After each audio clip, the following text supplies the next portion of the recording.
몇십 년 전까지만 하더라도 풍년은 축복이자 기원의 대상이었습니다. 그러나 요즘 풍년은 오히려 기피 대상에 가깝습니다. 왜일까요?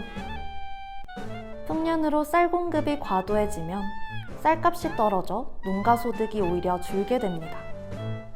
정부도 쌀값을 방어하기 위해 쌀을 수매하다 보니 재정 부담이 큽니다. 농가와 정부 모두 풍년에도 웃지 못하는 것이죠. 여기에 현재 국회에서 계류 중인 쌀 의무매입법이 통과된다면 풍년은 매년 찾아오는 가을의 불청객이 될지도 모릅니다.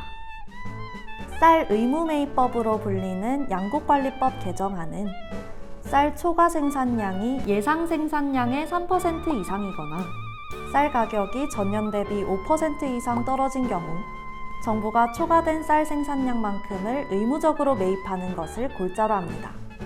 현재는 정부가 재량으로 쌀을 매입하는데 이를 일정 조건이 충족될 경우 정부가 의무적으로 쌀을 매입하도록 변경하자는 것입니다.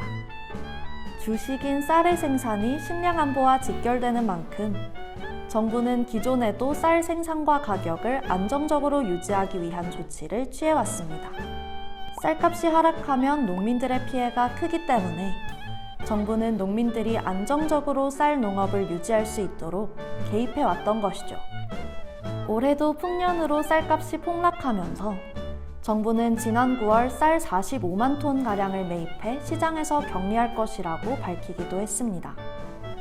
그러나 문제는 쌀 수요가 급격히 감소해 쌀의 수급 불균형이 심화되고 있어 쌀을 의무적으로 매입하면 정부의 재정 부담이 커질 수 있다는 점입니다. 지난 2012년 69.8kg에 달했던 연간 1인당 쌀 소비량은 작년 56.9kg으로 10년 사이 13kg가량이 줄었습니다. 쌀 생산량도 소비량과 마찬가지로 점차 줄고 있지만 소비량의 감소폭이 훨씬 커 쌀은 공급 과잉 상태입니다. 쌀 수급 불균형이 이미 큰 상황에서 정부가 쌀 생산 초과분을 의무적으로 매입하는 것은 농민들로 하여금 쌀 증산을 유인하는 시그널로 작용할 수 있습니다. 여당도 쌀 의무 매입법이 쌀 공급 과잉 구조를 고착화할 것이라며 반대하고 있죠. 쌀 공급 과잉이 심화되면 쌀 수매 비용은 이에 비례해 늘어날 수밖에 없습니다. 올해 쌀 수매 비용은 약 5,550억 원가량으로 예상됩니다. 한국농촌경제연구원에 따르면 쌀 의무매입법이 통과되면 쌀 초과 생산량이 늘어 2026년부턴 쌀 매입 비용이 1조 원을 넘길 전망입니다. 정부의 재정 부담이 급격히 증가하는 것이죠. 이 때문에 쌀을 의무적으로 매입하기보단 농가들이 쌀을 밀, 콩 등 다양한 작물로 전환하도록 인센티브를 제공하는 것이 바람직하다는 의견도 많습니다.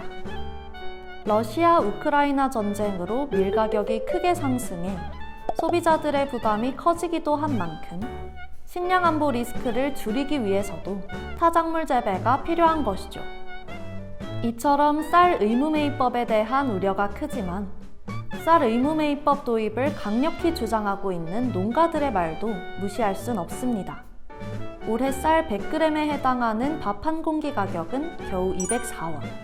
고물가로 쌀 생산비마저 늘어 농민들 사이에선 쌀 농사를 지어도 남는 게 없다는 푸념이 나옵니다.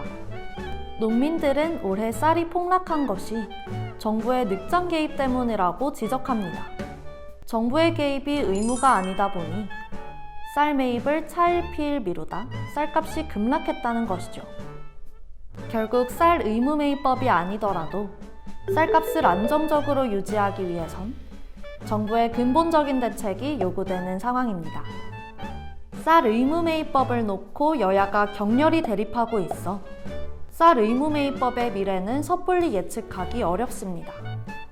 그러나 쌀이 식량 안보에 있어 핵심인 것은 부정할 수 없는 사실인 만큼 쌀 의무 매입법 이외에도 쌀 가격과 생산 모두 적정 수준을 유지할 수 있도록 정부와 의회의 관심이 필요해 보입니다.